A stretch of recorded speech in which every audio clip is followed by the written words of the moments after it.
Amém, amém. Sentem-se, meus irmãos, por favor. Vamos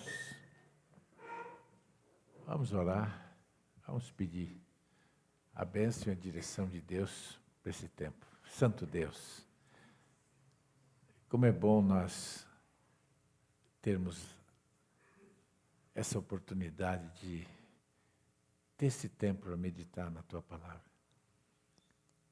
O salmista Davi disse para a gente meditar nela de dia e de noite, todo o tempo.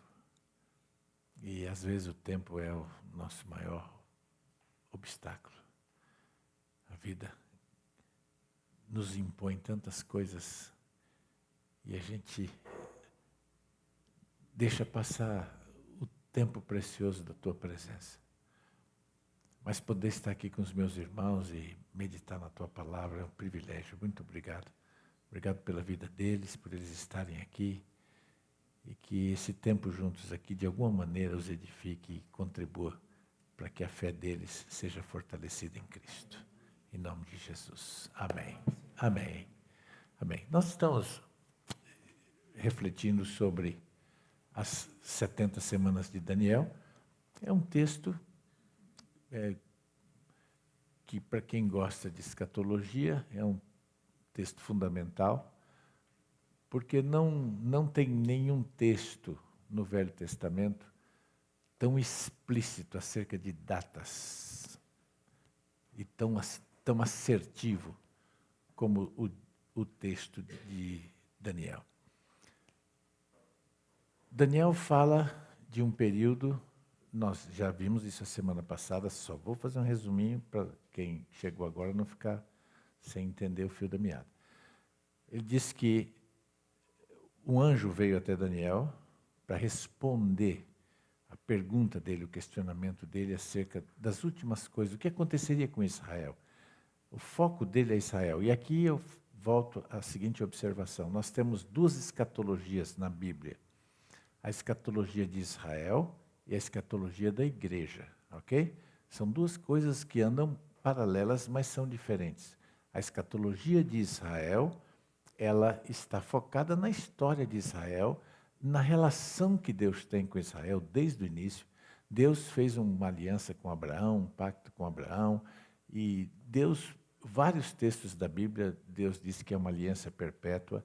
Então Deus tem uma história com eles e a gente tem que entender isso.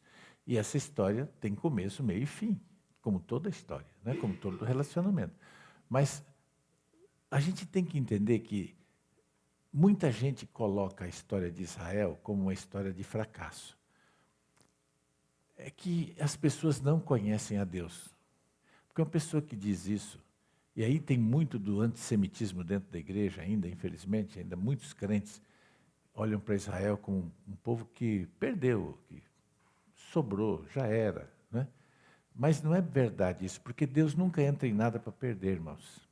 Imagina que Deus ia perder essa para o diabo. Imagina que Deus ia entregar a nação de Israel e falar, não, vocês já não servem mais, nosso pacto acabou, nossa aliança acabou.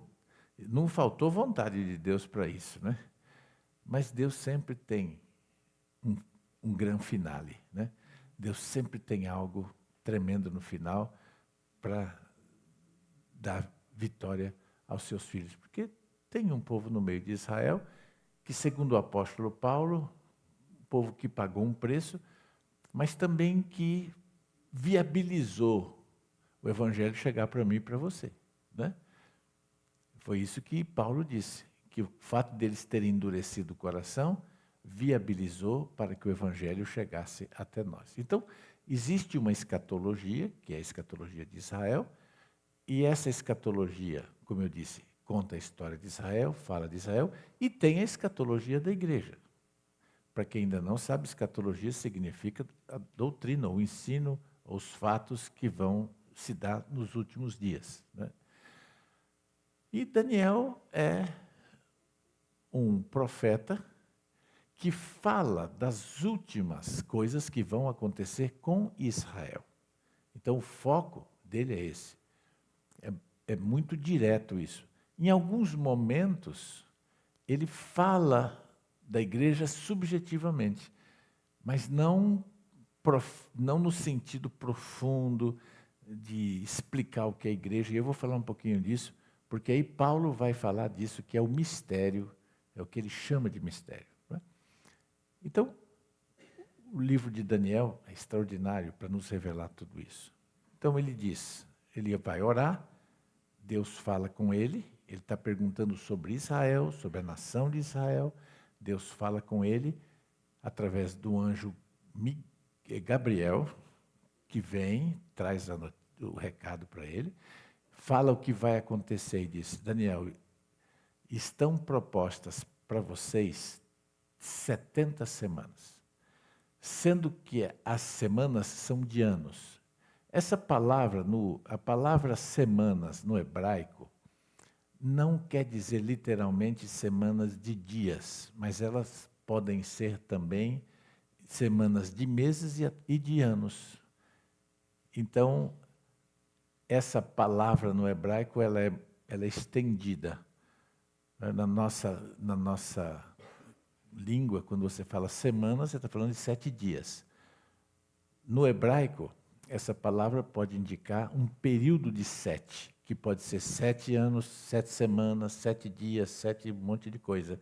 Ela é bem mais ampla, bem mais extensa. Por isso que essas 7 semanas são semanas de anos. Cada semana corresponde a 7 anos. Ok?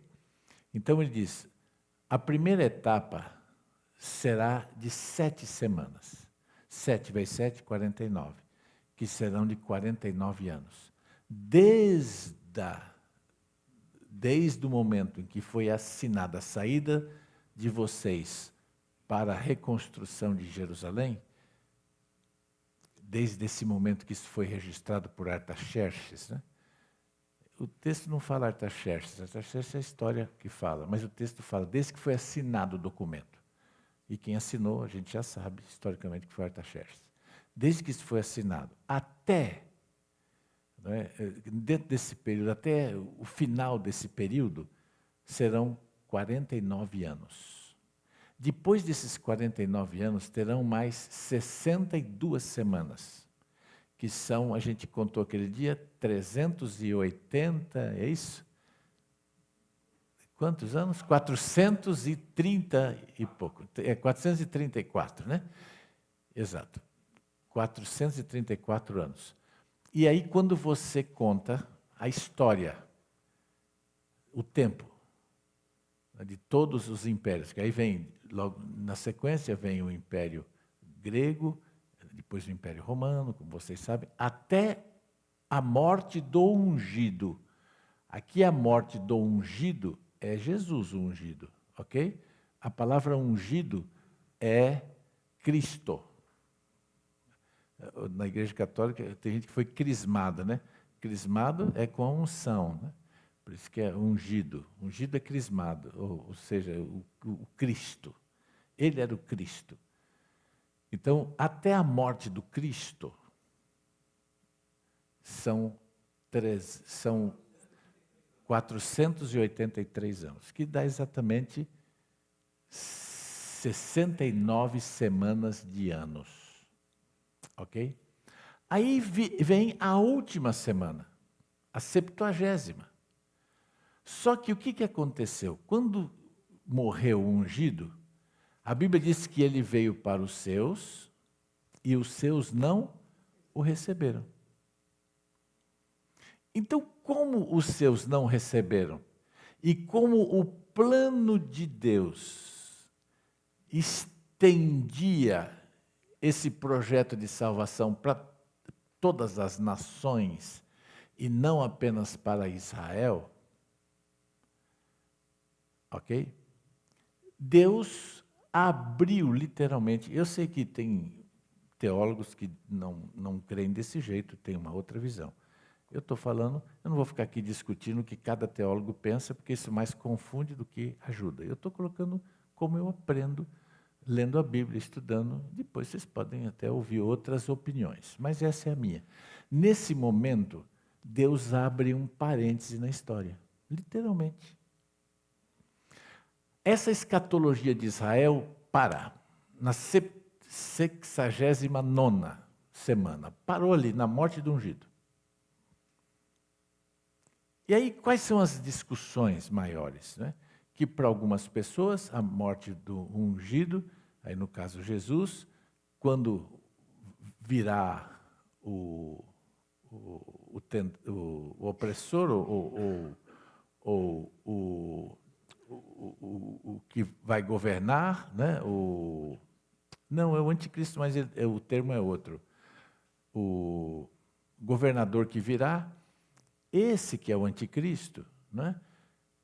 No meu entendimento, é a figura do anticristo. Para alguns isso já aconteceu, quando Roma entrou, destruiu o templo, e aí não teve mais sacrifício, então os sacrifícios cessaram naquele tempo, e etc. A minha visão é bem mais escatológica do que essa. A minha visão é de que, nesse momento, abriu-se exatamente um parêntese na história. Abriu-se um parêntese chamado igreja.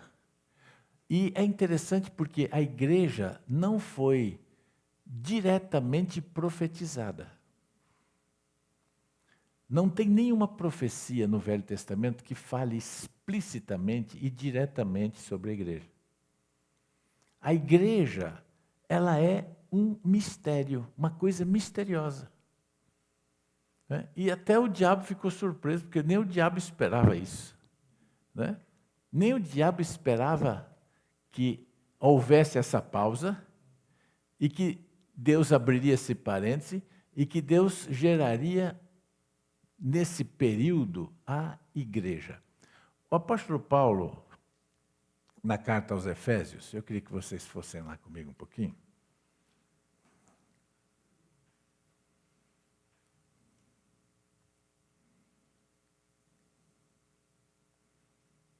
Deixa eu ir lá no Paulo. Capítulo 5, verso 31. Efésios 5, 31.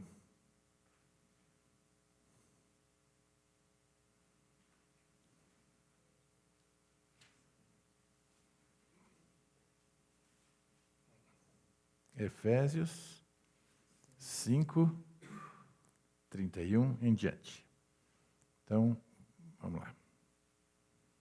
5, 30, 31. Por esta razão, o homem deixará seu pai e sua mãe e se unirá à sua mulher, e os dois se tornarão uma só carne. Este é um grande mistério.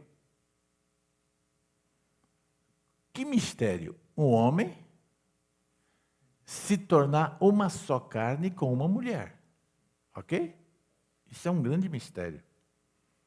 Refiro-me, porém, agora ele vai interpretar, a Cristo e à igreja.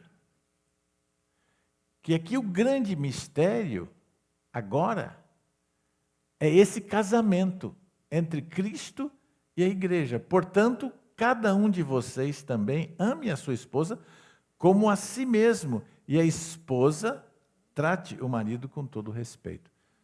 Ela está falando de Jesus e a igreja como sendo um mistério, uma união. Vocês sabem que no Velho Testamento, Deus se apresentou muitas vezes como marido de Israel. Quando Deus levantou o profeta Oséias, por exemplo, ele pediu que Oséias casasse com uma prostituta. E Oséias se casou com a prostituta e Deus disse assim: é assim que eu me sinto. Eu sou esse marido traído por uma Israel prostituta. Israel é a prostituta e eu sou o marido. Então, no Velho Testamento, Deus se apresenta como marido para Israel. E agora, no Novo Testamento, Jesus se apresenta como noivo, né, da igreja. E aqui nesse texto, ele vai além, se colocando como marido da igreja. Olha que parênteses violento, né? Ele falou, isso é mistério, porque isso não foi dito lá. É o mistério de Jesus com a igreja. Por isso que a igreja é um instrumento poderoso, irmãos. Especialmente nesses últimos dias, a gente vê muitas pessoas brincando de igreja. E igreja não é para se brincar. Igreja é coisa séria. Igreja é coisa de Deus. Foi Jesus que estabeleceu. Ele é o noivo. E a igreja é a noiva. Por isso não existe salvação fora da igreja. Ainda que seja um grupo para-eclesiástico. Se a pessoa não está ligada à igreja, vamos supor, Gideões internacionais, eles fazem um trabalho lindo, não faz? Só que se o cara for Gideão e ele não estiver ligado à igreja, ele não faz parte da noiva. Ele pode, como parte da igreja, servir nos Gideões, ajudar a distribuir Bíblia, que é um ministério lindo. Mas se ele ficar só distribuindo Bíblia lá, mas ele não fizer parte da igreja, ele não faz parte da noiva. Não é? Então hoje tem muita... E são vários exemplos. Por exemplo, tem coisas que a gente... Por exemplo, a gente que é crente, a gente acredita que foi Deus que criou o homem, amém? Tudo foi criado por Deus. O cara que não é crente, ele diz que o mundo nasceu do quê? Deu um piripaque aí e pum, nasceu e aconteceu. Mas a Bíblia diz que foi Deus que nos criou. E Deus criou todas as coisas. Então tudo tem uma origem. Ele criou segundo a sua espécie. Então, para ter um jumentinho, você precisa dos dois. Do jumento, a jumento, você vai gerar um jumentinho. Um cavalo e uma égua, você vai gerar. Há possibilidade de alguns híbridos, sem nenhum problema, né? Como o cavalo e a mula, né, Lázaro? Ou não, cavalo e a mula, né? Não, cavalo e o que nasce? O burro que nasce a mula ou a mula que nasce o burro?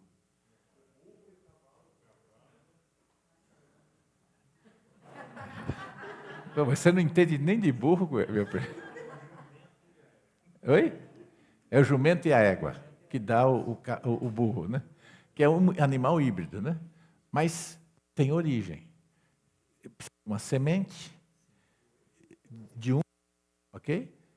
E precisa do óvulo do outro. Tudo tem uma origem, tem uma semente. Por isso que, por exemplo, uma igreja não nasce do nada, gente. Uma igreja nasce de igreja. Uma igreja precisa nascer de uma igreja. Eu não estou falando de uma denominação. Eu estou falando de uma igreja. Uma igreja, para nascer, ela precisa da legitimidade. Então, ela precisa ser legitimada por uma igreja. Senão, ela não é igreja ainda. Ela existiu do quê? Do nada? Ela nasceu do nada? Não, mas eu sou igreja. Não, você não é igreja. Eu não sou igreja. Eu sou parte da igreja. Muito diferente. Porque tem gente que se acha igreja. Então, se o cara se acha igreja, ele é apóstolo, ele é profeta, ele é pastor, ele é tudo, e ele acha que é mesmo. Né? E ele tem todos os dons, ele tem toda a virtude, tem todo o conhecimento, tem toda a ciência, ele tem tudo.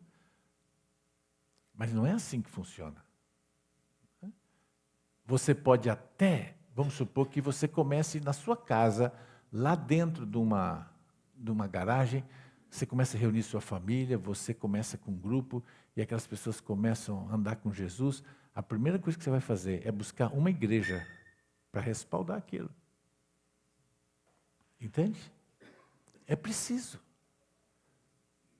Porque isso é uma coisa espiritual. Tem que haver uma genética espiritual, tem que haver transferência de genética espiritual. E isso é do Espírito Santo, gente. Não é? Porque Deus fez tudo certo, senão vira uma bagunça. Você imagina, se cada um resolve, é o que está acontecendo com muitos lugares, né? Se cada um resolve se autodeclarar apóstolo, pastor, e cada um começa uma igreja. Não, peraí, não é assim. Né? Eu me lembro o apóstolo Pedro Medina, vocês conhecem ele. Ele chegou da Espanha aqui, me procurou, nós conversamos. Ele ainda estava se organizando aqui no Brasil. Eu ofereci aqui a oportunidade dele começar a escola aqui, que é a Exousia, ele começou aqui. E eu ouvi eu vi nele um potencial muito grande de um ministério apostólico. Ele é jovem, ele tem uma vida toda pela frente, tem erros, tem acertos, tudo isso é perfeitamente natural. Mas eu vi nele um potencial muito grande desse ministério apostólico. A primeira coisa que eu fiz, eu procurei a igreja dele e perguntei para os líderes: vocês veem isso nele? Vocês veem nele essa capacitação sobrenatural para o ministério apostólico? Porque a igreja tem que aprovar, gente. Pastor a gente não usa, não é porque eu sou apóstolo, porque hoje tem uma leva de gente aí que, porque é apóstolo, ele acha que ele pode pôr a mão na cabeça de todo mundo, se é pastor agora, se é pastor, se é pastor, se é pastor. Espera aí, irmão. Não é assim que funciona. Quem legitima é a igreja. É a igreja que legitima. Não é? Então, é muito importante. Eu perguntei para a igreja: vocês aprovam isso? Vocês entendem que é assim? Não, a gente entende. Muito bem. Aí eu fui lá, ele está onde? Em Santa Catarina. Aí eu fui lá no apóstolo Luiz Hermínio, porque o Luiz Hermínio é de Santa Catarina, é do estado dele. Aí eu fui lá e falei: Luiz Hermínio, você vê isso nele? Você que está aqui, que está perto, você vê essa unção nele? Ele falou: eu vejo, senhor, ele vai ser um grande apóstolo, esse menino aí. Eu falei: participaria comigo da unção dele? Ele falou: participaria? Só ver a agenda aqui. Eu falei: então faz o seguinte, você prega e eu unjo. Aí nós chamamos outros pastores, outros apóstolos, ele foi ungido, eu ungi ele apóstolo, o Luiz Hermínio estava lá respaldando, vários pastores e apóstolos estiveram lá também, a igreja aprovou, legitimou. Está aí. Está entendendo? Tem um processo íntegro, um processo normal. A igreja tem que ser respeitada. Nada pode ser feito assim, a reveria da igreja. A igreja precisa ser respeitada, ela é a noiva de Cristo. Então a gente não pode brincar com isso. Isso é sério. Não é? Ah, mas e se eu estou lá na África, não tem ninguém lá? Gente, na África é outra história. Isso não é um padrão. Não é? Você chegou na África, você tem alguém lá que você pode levantar, então não tem igreja lá para respaldar, não tem nada, você tem autoridade para orar por essa pessoa e confiar um ministério a ela, para ela trabalhar lá e fazer. Aí, quando ele mostrar o fruto e tiver, a igreja vai respaldá-lo. Não é? Porque é assim que tem que ser. Porque isso é respeito. Então, hoje tem muita gente orbitando e criando projetos de igreja. Agora, a noiva, quando Jesus vier, irmãos, Jesus vem buscar quem? Jesus não tem amante, amado. Ministério para-eclesiástico é amante da igreja, ou seja, amante de Jesus. Não dá certo isso aí. Jesus não tem amante, Jesus só tem uma esposa. É a igreja, e quando ele vier, ele vem buscar a igreja. O que não tiver na igreja, dança, vai dançar. Porque não tem nenhum texto bíblico que respalde Jesus voltando e procurando instituições para-eclesiásticas aí, né? Porque é gente que não quer servir na igreja. Não quer servir na igreja por quê? Porque a igreja é um lugar de autoridade, de submissão, de aprendizado, é lugar onde a gente, né, vive debaixo também de hierarquia, é lugar onde a gente se esfola, né? Porque diamante pule diamante, as arestas são aparadas nos confrontos, é ou não é? O meu jeito, o seu jeito, meu temperamento, o seu, ele já se ofendeu, porque ele é muito de se ofender, eu sou muito de agredir, mas agora eu tenho que chegar para ele, resolver isso, eu tenho que pedir perdão. Não, eu não quero ser, eu prefiro ficar longe da igreja, porque eu não quero ser ofendido por ninguém, porque eu não aguento isso aí. Não, peraí, amigo, você está doloridinho demais, isso é mimimi, tem que resolver isso. Tem que ser homem, tem que se virar. E o outro, se é agressivo demais, espera aí, quem que você pensa que você é? Né? Para ficar agredindo os outros também, tem que se pôr no seu lugar. E a igreja é para isso. Então, muita gente não quer saber de igreja. E tem muita gente que quer protagonizar. O cara está na igreja, mas ele quer ser o líder da igreja. Ele quer ser o cara, ele quer dar ordem, ele quer ser o the best, ele quer ser o mais importante. E ele fica lutando com isso, querendo isso o tempo todo. Isso é outra desgraça que só vai atrapalhar a igreja, não é? E não vai construir o projeto de Deus. Então, tudo tem uma ordem.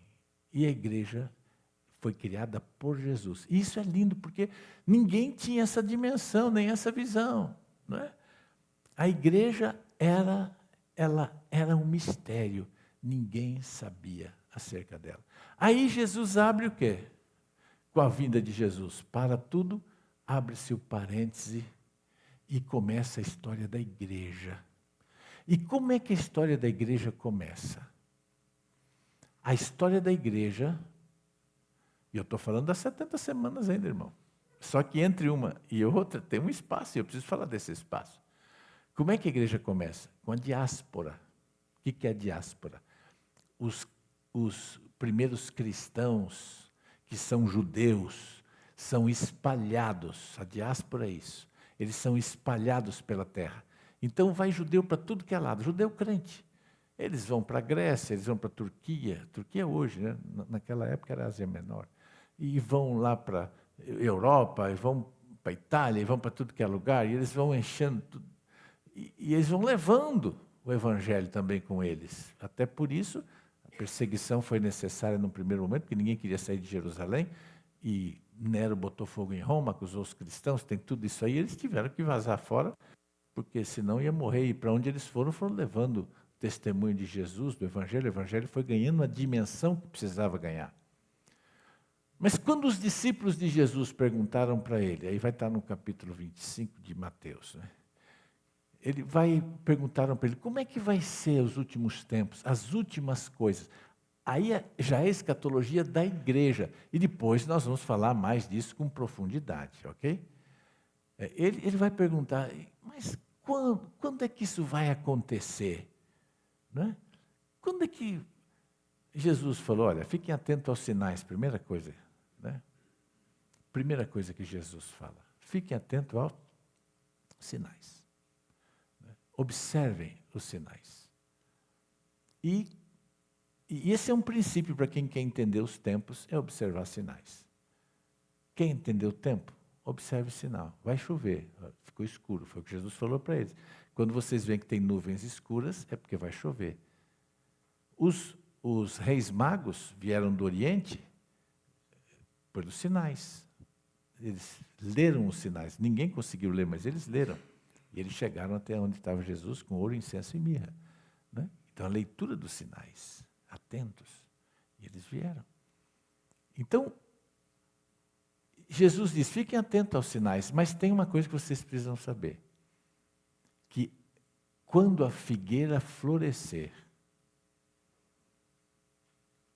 essa geração não vai passar antes que venha o Filho do Homem. E isso é tão pesado, irmãos, porque veja só, quem é a figueira? Já é Israel. Então, olha só que interessante, nós estamos falando de um parênteses que foi aberto. Aí Jesus disse assim, quando a figueira brotar, o parêntese da igreja está fechando. Não é? Porque a hora que a figueira brotar, e quem é a figueira? A figueira é o Estado de Israel. Israel é a figueira. Isso é bíblico. A figura da figueira é a figura de Israel. Em alguns momentos é a oliveira também. Agora, veja só. Israel, a figueira, em 1945, recebe o status de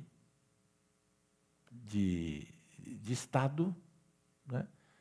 De Estado. E aí, Israel deixa de ser um povo disperso e passa a ser uma nação. De novo, porque eles não eram mais. Não existia mais a nação de Israel. Tanto é que foi preciso de uma assembleia na ONU para validar isso. Haviam judeus espalhados pela face da terra, mas não havia uma nação, um território.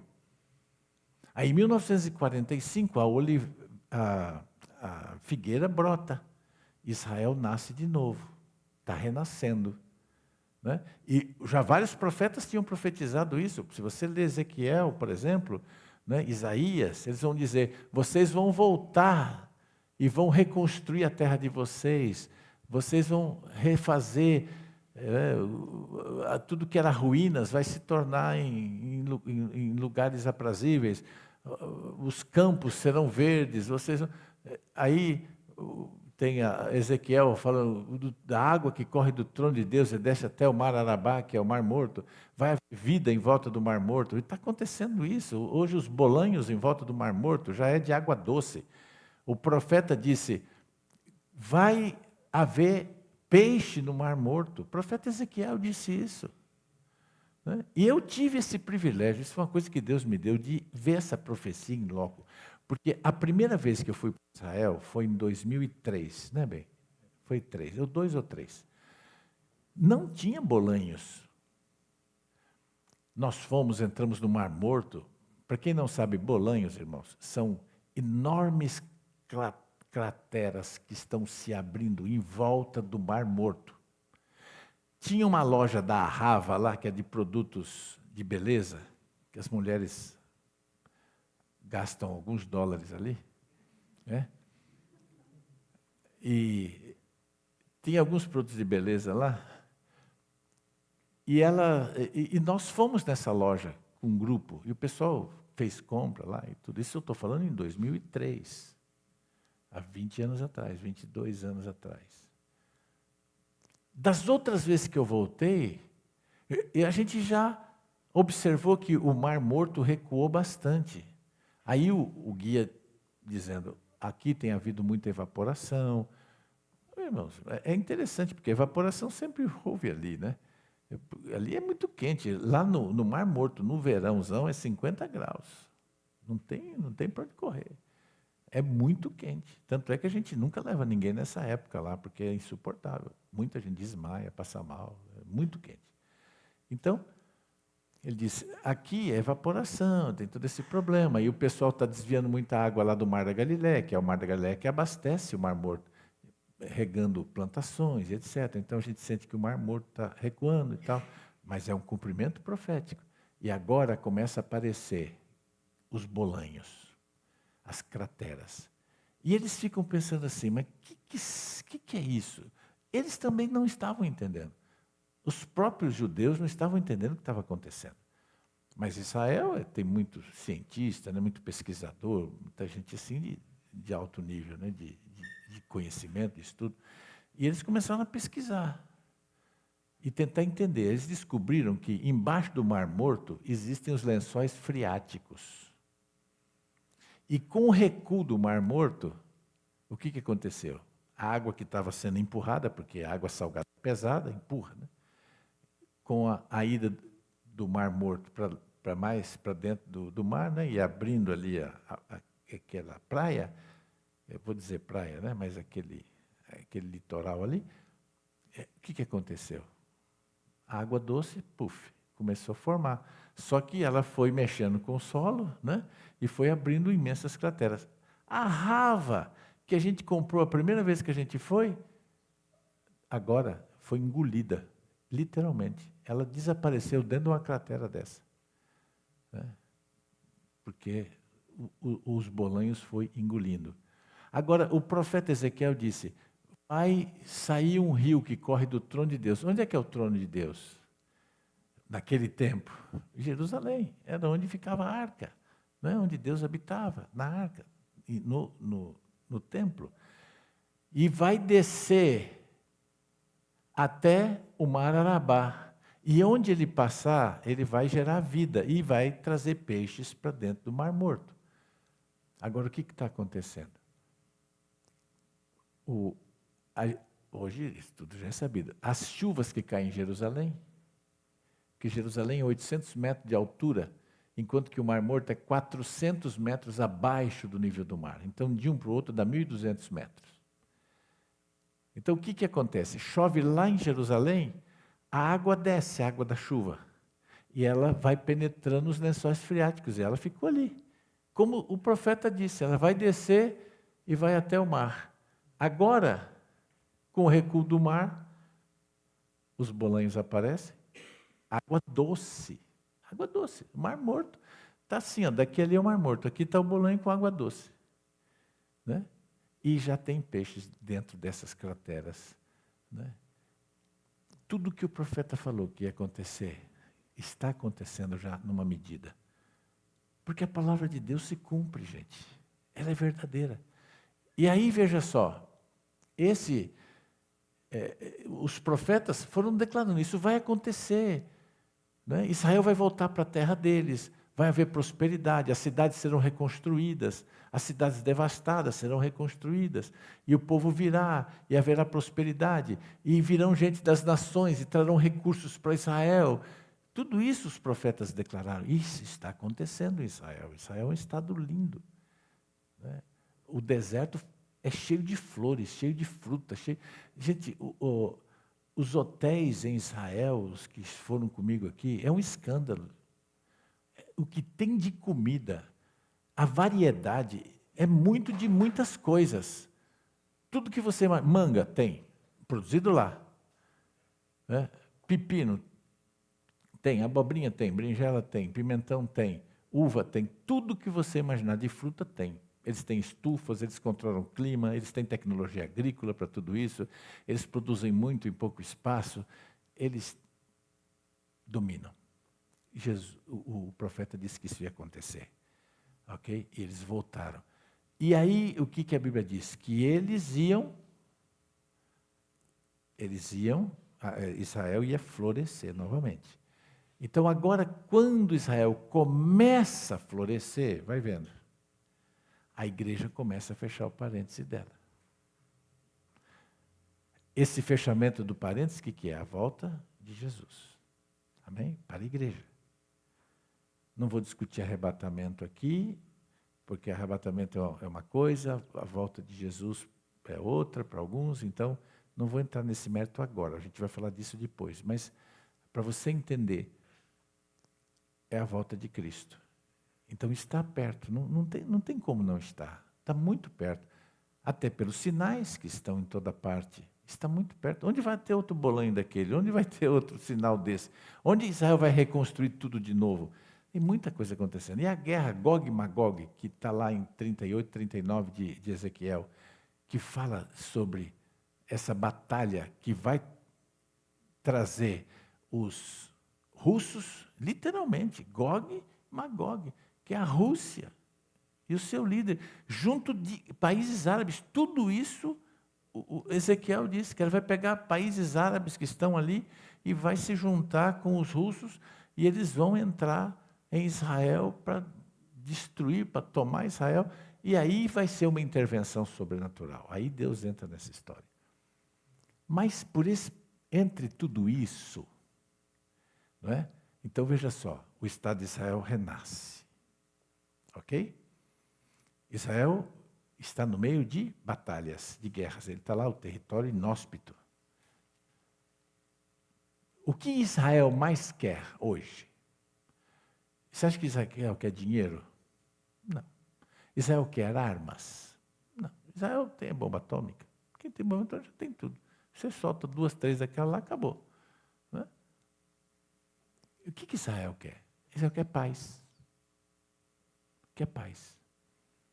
E aí que nós temos todo esse contexto que vem desde de Daniel, porque Daniel vai falar que que esse período, que é a última semana, está dividido em 2 partes de 3 anos e meio, 3 anos e meio, 3 anos e meio.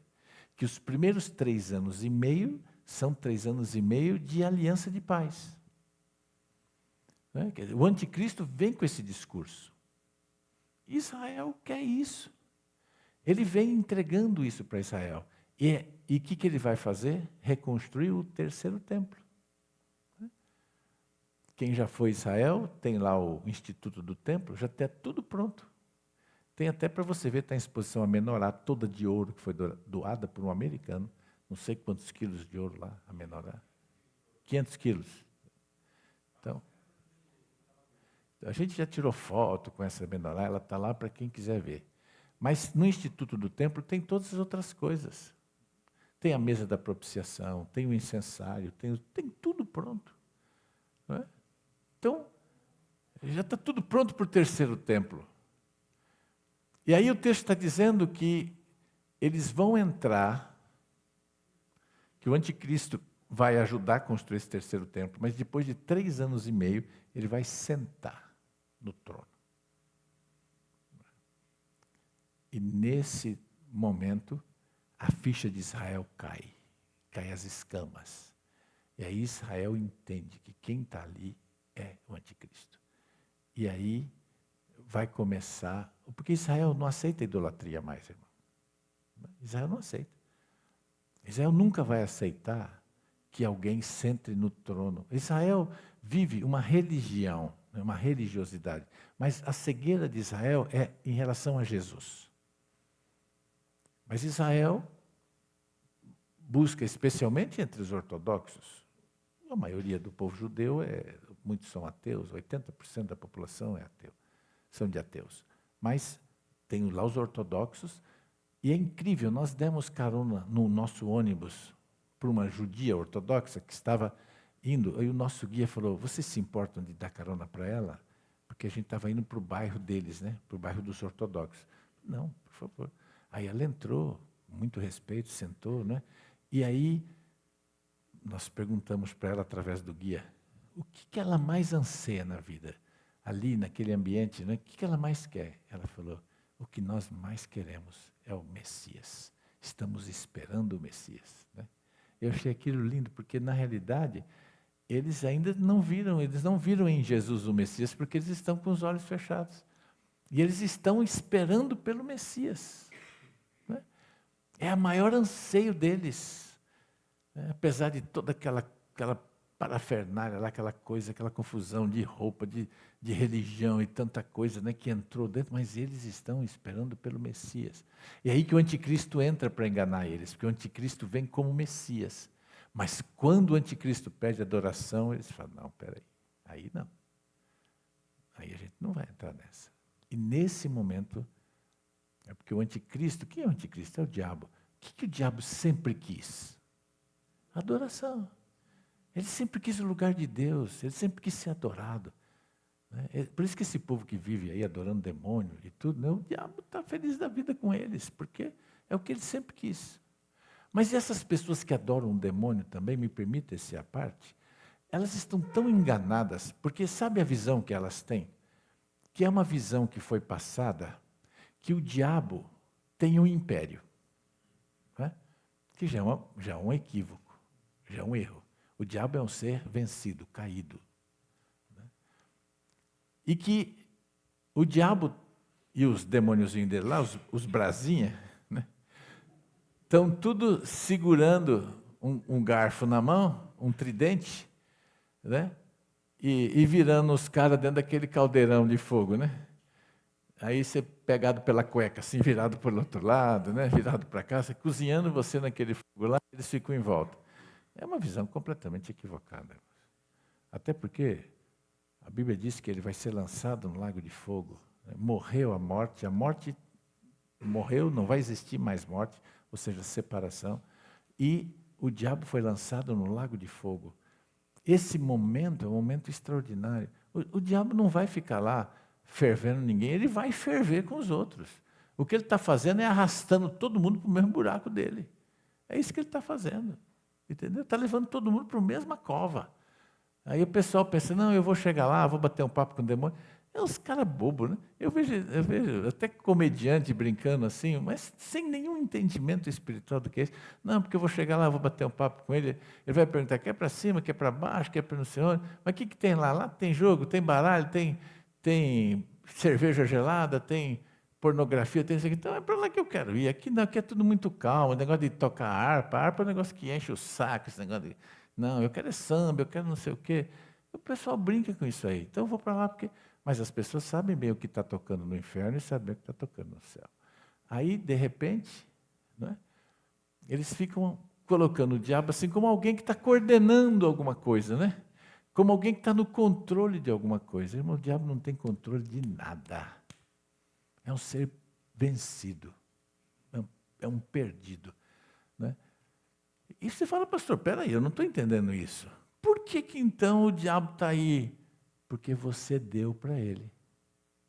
O diabo só tem o que você dá. Por que o diabo ainda está ativo?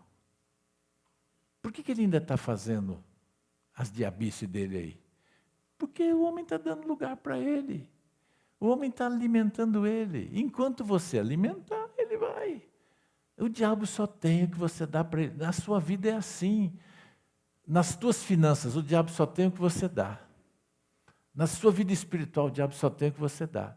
Na sua vida emocional, só tem o que você dá. Agora, vai servir a Deus, vai cumprir o propósito, vai ser fiel, vai fazer. Você vai ver se o diabo vai ter lugar na tua vida. Ele está sempre procurando uma brecha. Ele está procurando um jeito de entrar na sua vida. E por isso é que ele quer gerar em você uma coisa que se chama ferida. Entendeu? E isso é uma coisa importante de você entender. Porque por onde que o diabo entra na nossa vida? Pelos orifícios. Eu já ensinei, a gente já aprendeu.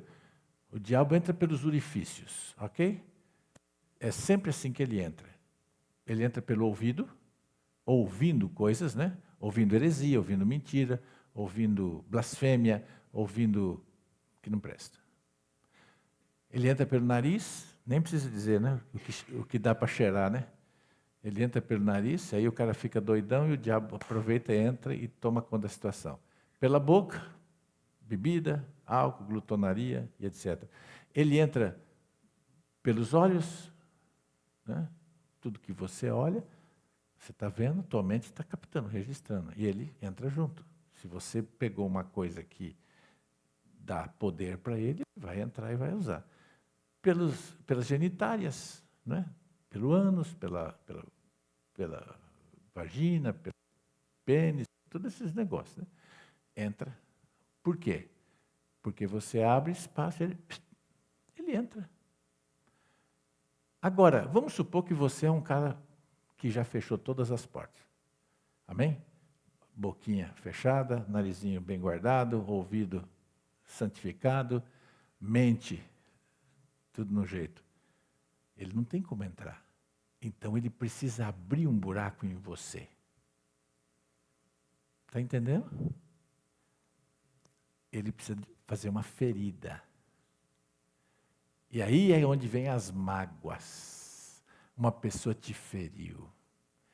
Entendeu? Um corintiano te chamou de porco. Ô porco. Você fala, eu sou porco, mas sou feliz.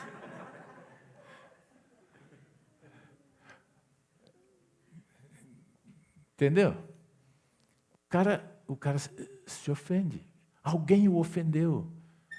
E a ferida que mais dói é da esposa, é do filho, é de autoridade, o pastor. Às vezes o pastor pode ferir. É aquilo que eu digo. Tem gente que é muito sensível, tem gente que é mais sensível, tem gente que é casca grossa. Tem gente que você pode chegar com os dois pés e dar no peito dele assim, que ele não sai. Mas tem gente, irmão, que você passar, você encostou, acabou comigo. Mas peraí, filho, o que eu fiz? Se eu contar as histórias, irmão, nem dá tempo. Já são 9 horas. Jesus Cristo. O homem para contar a história. Para caçar coelho, hein? Mas tudo bem. Então, mas você está entendendo o que eu estou dizendo? Essa coisa da ferida, ele vai abrir a ferida. Porque abrindo, ele entra. E ele entrando, ele vai trabalhar. Ele precisa dessa ferida. Agora, se você for idiota o suficiente para cair nessa e deixar que alguém te fira, entendeu? A pessoa veio e te feriu, já pega o metiolate aí, já, né? O azeite da unção, né? Fala, Senhor, está aqui, é o bálsamo de Gileade, já põe aqui, cura essa ferida. Mano, é muita gente, sabe, muito mimimizinho, muita gente dolorida na igreja, em todo lugar, nas famílias. Olha, Jesus tem misericórdia, porque aí o diabo aproveita. O diabo só tem o que a gente dá para ele. Se você der uma ferida para ele, ele vai transformar isso num câncer. Mas se você não der, irmão, ele não tem. Por isso que ele ainda tem essa fama dele, esse poder dele aí que está aí. Né? Porque estão dando... Mas vai chegar a hora que ele vai ser bloqueado, parado e lançado no lago de fogo, acabou para ele. E aí vocês vão ver que ele não tem nada de domínio, não, ele não tem comando de nada, ele não está lá no inferno comandando. Agora é a hora daquele lá, vai lá, sua vez, agora é aquele lá, desce para cá. Não vai ter isso, irmão, ele não está no comando de nada. Tudo isso é marketing, né? Ele sabe fazer, ele sabe se vender. Então aqui a igreja vai caminhando para o seu final, né? Estamos já, irmãos, assim, no crepúsculo, né? A aurora começou lá em Jerusalém, nós fazemos parte da geração do crepúsculo.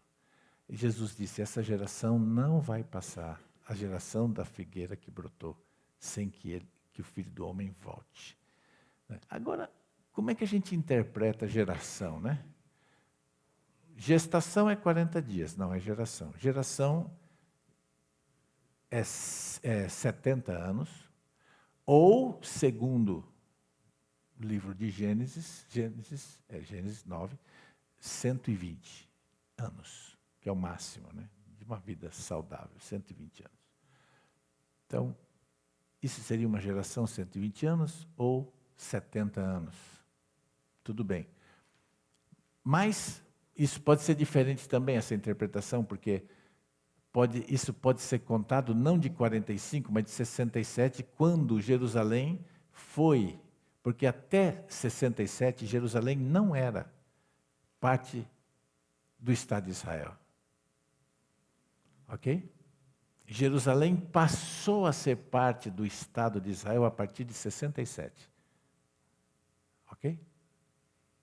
Então, a partir desse momento, então, hoje as dúvidas, a gente conta de 45, a gente conta de 67, a gente conta 70 anos, a gente conta 120 anos. Como é que é essa coisa da geração? Então, essas são as dificuldades de interpretar os tempos.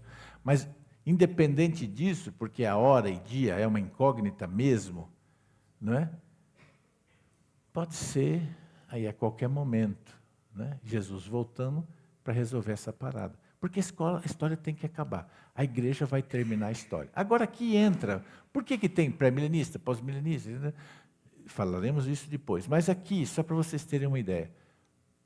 A ideia é Jesus vem antes da tribulação, que é o pré-tribulacionismo, vem depois da tribulação, ou durante a tribulação. A ideia que a gente tem, a ideia que fica assim mais clara para a gente lendo as Escrituras, é que quando esse parêntese fechar, a igreja já não está mais aqui.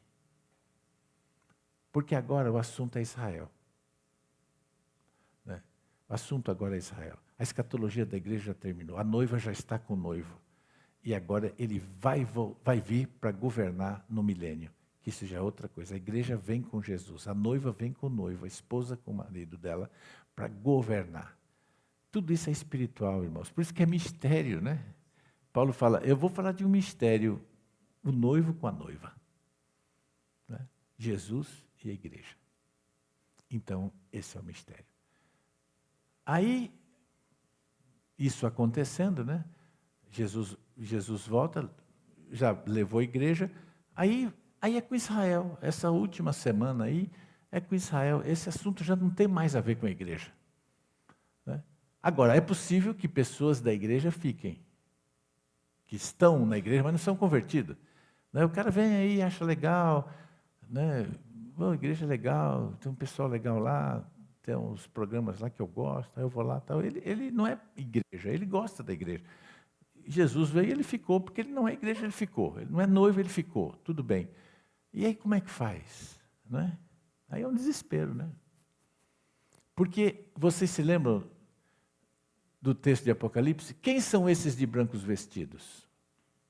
Não foi que a visão de João? Quem são esses de brancos vestidos? Os que vieram da grande tribulação. Ok? Mas como que eles vieram? Se nós não estamos mais no tempo da graça. A graça foi tirada. Entendeu? Não tem mais graça. Esse período acabou. O período da graça é o período do mistério, é o período do parênteses. A graça foi tirada. O que tem? O que sobrou? Martírio. Então, a única forma da pessoa ser salva vai ser através do martírio. Não há salvação mais se não for isso. Os 144 mil, 12 mil de cada tribo, isso é um número, né, é só um número, para falar de gente de todas as tribos que vão se converter e vão enfrentar o anticristo. Literalmente isso. Nesse confronto com o anticristo, eles vão morrer como mártires. Morrendo, eles vão morrer lutando contra aquele que sentou no trono de Deus, que quis tomar o lugar de Deus no trono. Eles vão morrer lutando por isso. Esses que vão morrer lutando por isso estão representados nesses 144 mil que se apresentam. Quem são esses de brancos vestidos? Os que vêm da grande tribulação, que seriam literalmente judeus, que depois vão entender quem é realmente o Messias. E aí o Messias vem para lutar por eles, né? Já nesse final, nesse processo. Aí Jesus vem, aí eles vão entender que Jesus de fato era o Messias, e aí Jesus luta por eles e estabelece o milênio, que isso é um outro tema também que a gente ainda vai falar sobre ele, que não é para hoje.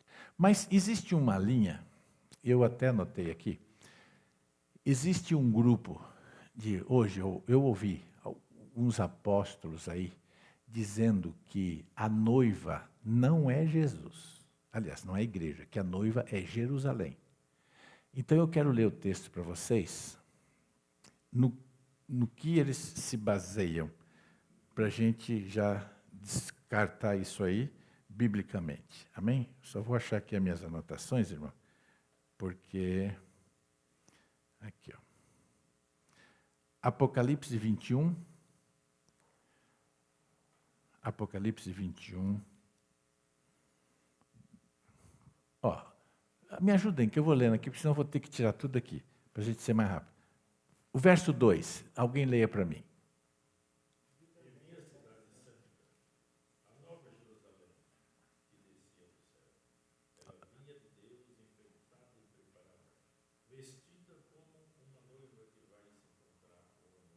Ok. Ele está falando do quê? Da nova? Amém? Então ele está falando da nova. Entendeu? Não é da velha. Ele está falando da nova Jerusalém. Ela está vestida como? De quem que ele está falando, gente? Da igreja. É que tem um grupo de neo-judaizantes que quer voltar para o Velho Testamento. Esse povo quer viver o passado, eles querem falar de Israel. Aqui não tem nada a ver com Israel. Essa nova Jerusalém é uma nova dimensão, é um novo tempo, né? E aí ele continua, vamos lá, verso 9 e 10. Alguém lê para mim, 9 e 10. Pode ser você mesmo lá, você está com a voz boa, assim, de locutor.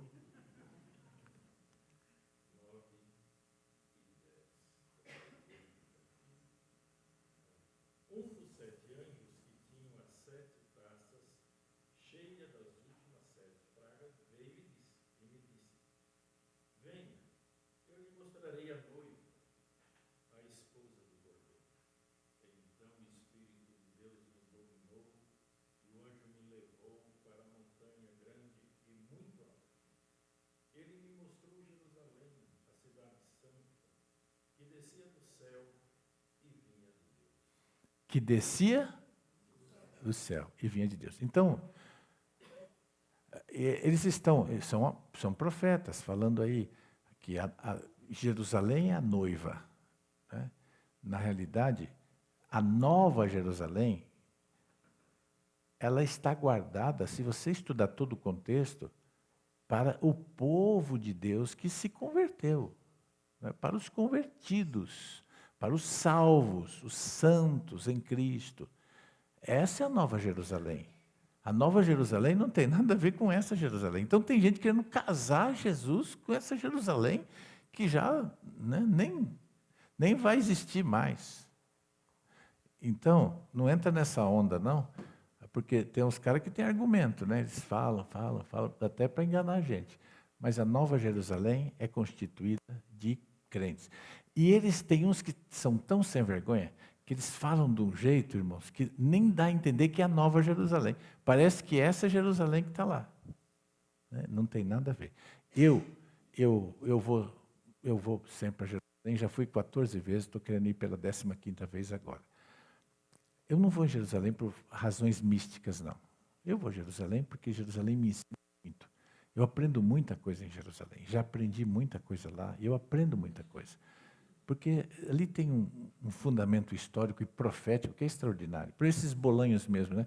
Poxa, eu poder estar ali e ver isso, né? Isso eu vi com os meus olhos. Eu vi essa profecia se cumprindo diante de mim cada ano que eu fui, né? Eu vi isso acontecer. Então, gente, é extraordinário. Você fala, eu faço parte disso. Eu estou num momento da história que me permite viver o cumprimento de uma profecia que foi dita 1.500, 2.500, 2.600 anos atrás.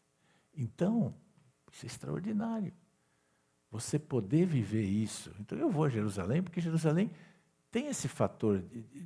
Você está ali, você chega onde Jesus andou, você olha, você tem uma ideia do ambiente, né, do território. É muito, muito top isso aí. É uma sensação maravilhosa você chegar no Monte das Oliveiras, você fala, Jesus esteve aqui, né?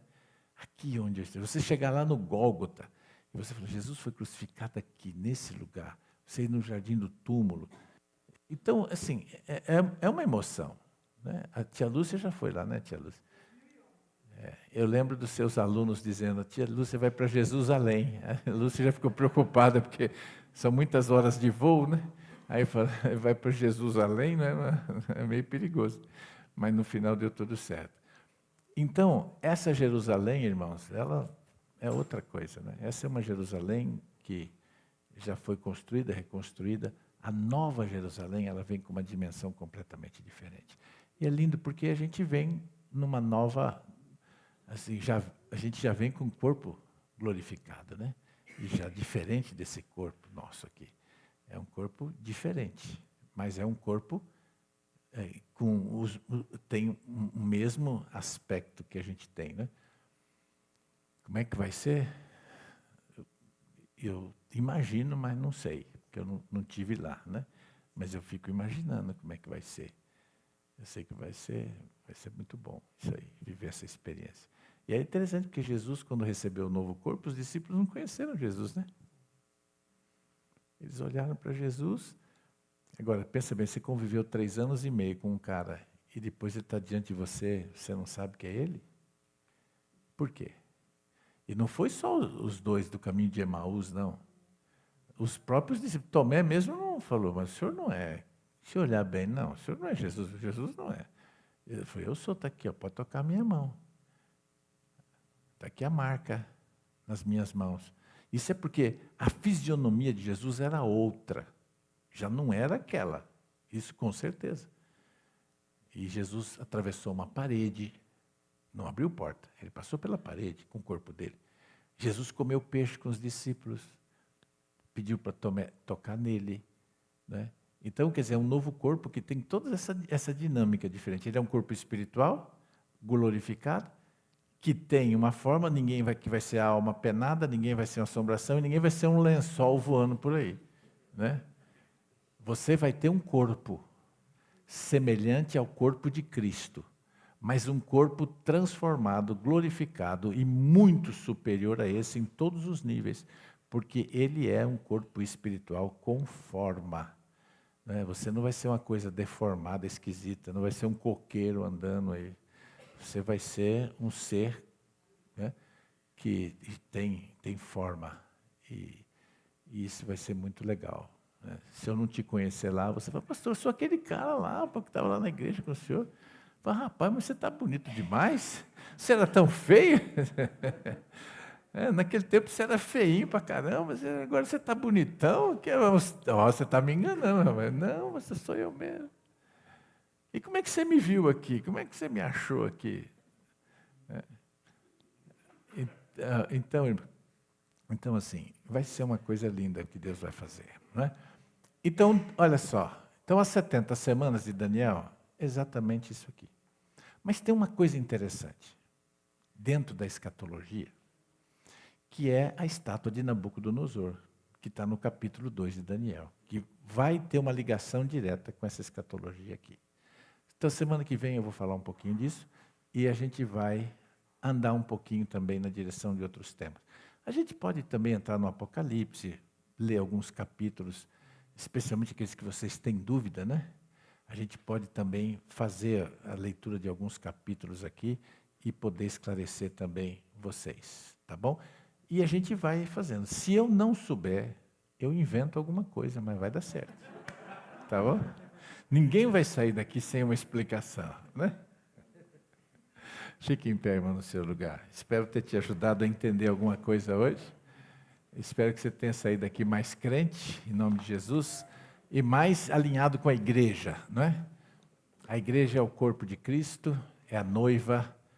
Não existe vida com Deus fora da igreja, irmão, esquece.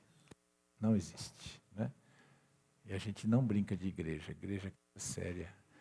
Tem gente brincando com a igreja, vão ter que responder diante de Deus. Porque se Deus nos deu uma noiva para a gente cuidar, a gente não pode mexer levianamente com ela, né? Ele quer chegar a encontrar a noiva dele. Vamos orar. Santo Deus, muito obrigado pelos meus irmãos, pela alegria de poder desfrutar com eles desses momentos aqui. E a gente não sabe tudo, Senhor, a gente vai aprendendo conforme o Senhor permite que a gente aprenda, né? E a gente só tem uma convicção que o que Jesus fez na cruz é suficiente. E que Ele morreu por nós, pelos nossos pecados. E naquela cruz Ele se deu para que quem cresce nele fosse salvo, fosse liberto. Então nós te agradecemos por isso. Obrigado pelos meus irmãos, obrigado pela vida em Cristo. E obrigado por poder fazer parte desse parêntese que é tão extraordinário. Um parêntese que nos emociona porque a gente não é digno dele. Obrigado, em nome de Jesus. Amém. Só dizer uma coisinha rapidinho, porque eu estava orando aqui e eu acho que isso vai te abençoar. Um dia, alguém falou de João Batista e Jesus disse assim: não houve nenhum profeta maior do que João. Não houve. Todos os outros profetas, não houve nenhum maior. Mas ele disse, mas no reino de Deus, nesse parênteses que foi aberto da noiva, o menor nesse reino vai ser maior que João Batista. Como é possível isso, irmão? Como é possível você, olha para você, olhe para mim, e pensar que só porque eu estou na igreja de Cristo, que eu sou a noiva dele, eu sou maior que João Batista, de tudo que João viveu e fez.